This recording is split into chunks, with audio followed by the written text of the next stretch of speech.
How does a franchise go from being Point Break with Street Racers to being Mission Impossible mixed with Triple X? That's probably the best way to describe the Fast and Furious franchise. So, now that I've reviewed all 11 Fast and Furious movies, including Fast X, I figured I would just end this series once and for all, even though they don't want to end this series just quite yet, with my official ranking of all the Fast and Furious movies from my least favorite to my favorite. Now, this is my personal take on these movies. Your list may be different. But again, I am also not a big fan of this franchise. Like, I can at least understand it's like, it's big, it's cartoonish, it's ridiculous, it's over the top. And if you like that, that's great. I just kind of, at some point, I just kind of like couldn't stand the absurdity and I just felt like it jumped the shark too many times. But some of them, admittedly, can be pretty enjoyable. If you saw my Fast X review, I kind of gave it a minor positive review. Not enough to fully recommend it, but just enough. But it's it's definitely a franchise that's, I can see why people hate it, but I can also see why people enjoy it. So after rewatching all 11 movies, here is my list of my least favorite to my favorite. And I'm going to try to go by these as quick as I can.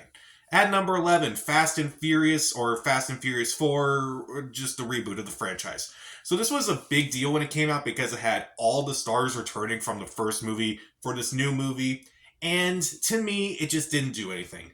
The chemistry was off a bit at times. The visuals were not great. The action sequences weren't that great. The villain was just very boring in this movie. And the only thing that kind of kept this movie going was the fact that it had a good cliffhanger and also the fact that the original cast returned for this movie. At number 10, Too Fast, Too Furious. Despite introducing us to Tyrese Gibson and Ludacris in this movie, not a whole lot of this movie works. There's admittedly the opening race at the beginning of the movie is admittedly pretty fun, just for how ridiculous it gets. Like Brian actually just jumps over a car, like literally jumps over a car, and that's the highlight of this movie. But again, kind of like Fast Four, I just didn't care too much for it because the villain was just not interesting. The plotline was not really that interesting.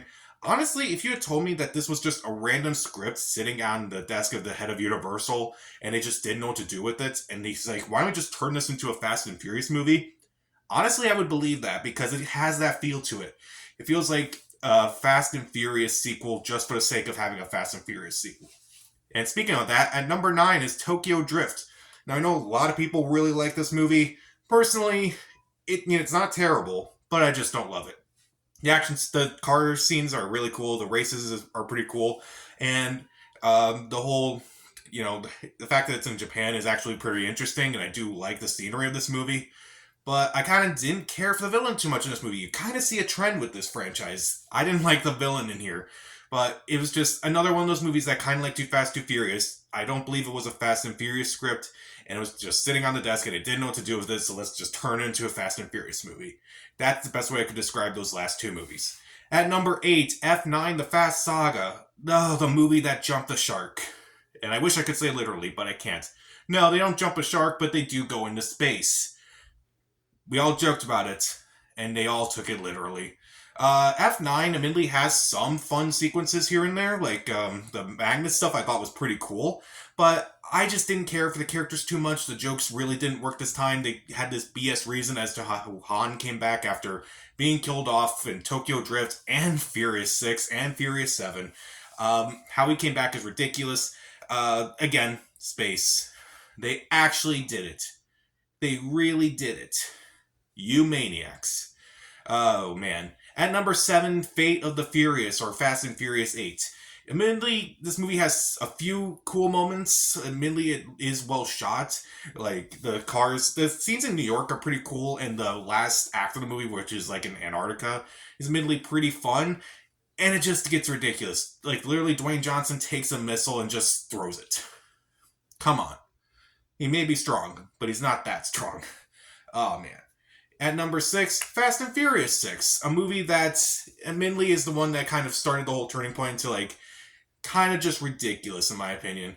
Like the villain is a little bit better here than some of the other entries. I kind of like seeing Michelle Rodriguez a lot more in this movie, and I kind of like the whole the scene where they are trying to catch Letty, with the exception of the part where they catch Letty, where Vin Diesel just flies like Superman. Come on. and I just felt like the plane sequence at the end was just not as interesting. I feel like the plane sequence in Toy Story 2 was more thrilling than the Fast and Furious 6 plane scene, and that says a lot. At number 5, Hobbs and Shaw, the spin-off of the Fast and Furious franchise, because Dwayne Johnson and Jason Statham had that one good scene in Fate of the Furious. That's pretty much the whole reason why this movie exists. And when you don't look at it as a Fast and Furious movie, but look at it as a buddy cop movie, it's definitely a lot of fun. Absolutely ridiculous, sure, but I kind of at least bought their dynamic duo. I kind of like them together at least. Idris Elba's a pretty fun villain, and I kind of laughed at few points when they were not trying to repeat a joke, but when they were just kind of like going after each other. That was when the movie got fun. And even though I don't like some of the whole family angles of this movie, in a Fast and Furious movie, no less, and it's just, again, if you don't look at it as a Fast and Furious movie, but just look at it as an over-the-top buddy cop movie, it's fun. At number 4, Fast X, surprisingly really high up on my list. Admittedly, I think this movie is watchable. It's fun, but there's definitely some things I don't like. What did I like? Well, Jason Momoa is pretty good as the villain in this movie. There are a few cool sequences, a few cool fights here and there. It does have a few cool cliffhangers. But I just didn't care for the fact that the team was split up for the majority of the time, and it just kind of just bounced back and forth between all of them, and it kind of just dragged the movie a lot. I didn't care for it. I was disappointed in a lot of the new characters in this movie, but admittedly, I thought it was watchable, which I can say at least this is watchable, unlike some of the earlier movies I talked about in this video. At number 3, The Fast and the Furious, the movie that started it all. If you look at it as just Point Break with street racers, it's actually a decent movie. I do believe the chemistry between the stars in this movie, the races are actually pretty cool in this movie. I thought it was a fun time overall, and I didn't mind watching it again. At number 2, Furious 7. This movie had the emotional tribute to Paul Walker in it, which I thought was very well handled. I like Jason Statham as a villain, even though I kind of would have liked to see him a bit more. And I also really felt like this movie just never went too over the top, but it was just still fun. Like, it had that dark cloud over it with the whole Paul Walker situation, but they still managed to be respectful, but still be a fun movie overall. And even though I feel like some things kind of didn't hold up, like how they shot his brothers to make it seem like he was there, but he really wasn't. But other than that, I still think this is a decent movie in the franchise. And at number 1 is Fast 5. This movie is pretty much everything that the Fast and Furious movie should be. Ridiculous, fun, over the top, and just doesn't really care. It's definitely a lot of fun. This was like the course correction for this franchise, where it's like, okay, we're going to move away from the whole street racer concept, and we're just going to go into like this heist concept now. Admittedly, it's fun. I did like seeing all the characters come back from previous franchises for this movie. It was definitely a lot of fun. The fights are pretty cool, particularly the one with Vin Diesel and Dwayne Johnson.